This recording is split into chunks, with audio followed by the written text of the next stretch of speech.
யாத்ராகமம் 35ஆம் அதிகாரம்.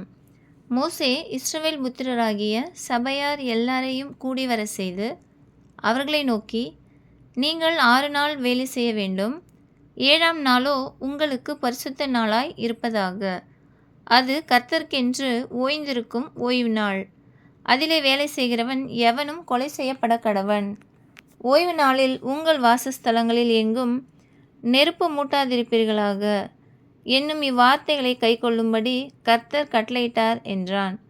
பின்பு மோசே இஸ்ரவேல் புத்திரராகிய சபையார் எல்லாரையும் நோக்கி, உங்களுக்கு உண்டானதிலே கர்த்தருக்கு ஒரு காணிக்கையை கொண்டு வந்து செலுத்துங்கள். மனமுள்ளவன் எவனோ அவன் அதை கொண்டு வரட்டும். கர்த்தருக்கு செலுத்தும் காணிக்கை என்னவென்றால், பொன்னும் வெள்ளியும் வெண்கலமும் இளநீல நூலும் இரத்தாம்பர நூலும் சிவப்பு நூலும் மெல்லிய பஞ்சு நூலும் வெள்ளாட்டு மயிரும் சிவப்பு தீர்ந்த ஆட்டுக்கடா தோலும் தகசு தோலும் சீத்தி மரமும் விளக்குக்கு எண்ணெயும் அபிஷேக தைலத்துக்கு பரிமள வர்க்கங்களும் தூபத்துக்கு சுகந்த வர்க்கங்களும் ஆசாரியருடைய ஏபோத்திலும் மார்பதக்கத்திலும் பதிக்கத்தக்க கோமேதகம் முதலிய இரத்தினங்களுமே. உங்களில் ஞான இருதயமுள்ள அனைவரும் வந்து கர்த்தர் கட்டளையிட்டவைகளை எல்லாம் செய்வார்களாக.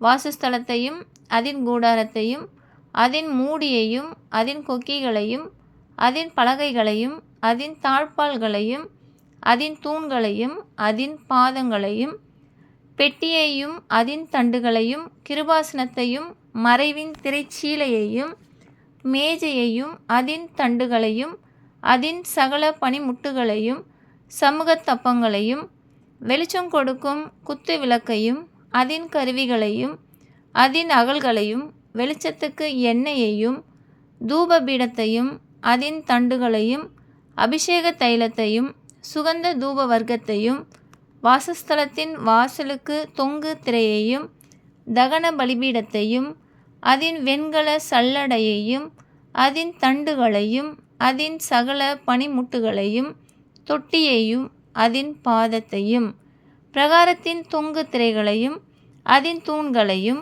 அதின் பாதங்களையும் பிரகாரத்து வாசலின் தொங்கு திரையையும் வாசஸ்தலத்தின் முளைகளையும் பிரகாரத்தின் முளைகளையும் அவைகளின் கயிறுகளையும் பரிசுத்த ஸ்தலத்திலே ஆராதனை செய்வதற்குரிய வஸ்திரங்களையும் ஆசாரிய ஊழியம் செய்கிற ஆரோனின் பரிசுத்த வஸ்திரங்களையும் அவன் குமாரரின் வஸ்திரங்களையும் அவர்கள் செய்ய கடவர்கள் என்றான். அப்பொழுது இஸ்ரவேல் புத்திரராகிய சபையார் எல்லாரும் மோசேயின் சமூகத்தை விட்டு புறப்பட்டார்கள். பின்பு எவர்களை அவர்கள் இருதயம் எழுப்பி எவர்களை அவர்கள் ஆவி உற்சாகப்படுத்தினதோ அவர்கள் எல்லாரும் ஆசாரிப்பு கூடாரத்தின் வேலைக்கும் அதன் சகல ஊழியத்துக்கும் பரிசுத்த வஸ்திரங்களுக்கும் ஏற்றவைகளை கர்த்தருக்கு காணிக்கையாக கொண்டு வந்தார்கள். மனப்பூர்வமுள்ள ஸ்திரீ புருஷர் யாவரும் அஸ்த கடகங்கள் காதணிகள் மோதிரங்கள் ஆரங்கள் முதலான சகலவித பொன் ஆபரணங்களையும் கொண்டு வந்தார்கள். கர்த்தருக்கு காணிக்கை செலுத்தின ஒவ்வொருவனும் பொன்னை காணிக்கையாக செலுத்தினான். இளநீல நூலையும் இரத்தாம்பர நூலையும் சிவப்பு நூலையும் மெல்லிய பஞ்சு நூலையும் வெள்ளாட்டு மயிரையும் சிவப்பு தீர்ந்த ஆட்டுக்கடா தோலையும் தகசு தோலையும் தங்களிடத்தில் வைத்திருந்த யாவரும் அவைகளை கொண்டு வந்தார்கள். வெள்ளியையும் வெண்கலத்தையும் கொடுக்கத்தக்க யாவரும் அவைகளை கர்த்தருக்கு காணிக்கையாக கொண்டு வந்தார்கள். பற்பல வேலைகளுக்கு உதவும் சீத்தி மரத்தை தங்களிடத்தில் வைத்திருந்த யாவரும் அவைகளை கொண்டு வந்தார்கள். ஞான இருதயமுள்ள ஸ்திரீகள் எல்லாரும் தங்கள் கைகளினால் நூற்று தாங்கள் நூற்ற இளநீல நூலையும் இரத்தாம்பர நூலையும் சிவப்பு நூலையும் மெல்லிய பஞ்சு நூலையும் கொண்டு வந்தார்கள். எந்த ஸ்திரீகளுடைய இருதயம் ஞான எழுப்புதல் அடைந்ததோ அவர்கள் எல்லாரும் வெள்ளாட்டு மயிரை திரித்தார்கள். பிரபுக்கள் ஏபோத்திலும் மார்பதக்கத்திலும் பதிக்கும் கோமேதகம் முதலிய இரத்தினங்களையும் பரிமள வர்க்கங்களையும் விளக்கெண்ணெயையும் அபிஷேக தைலத்துக்கு சுகந்த வர்க்க தூபத்துக்கும் வேண்டியவைகளையும் கொண்டு வந்தார்கள்.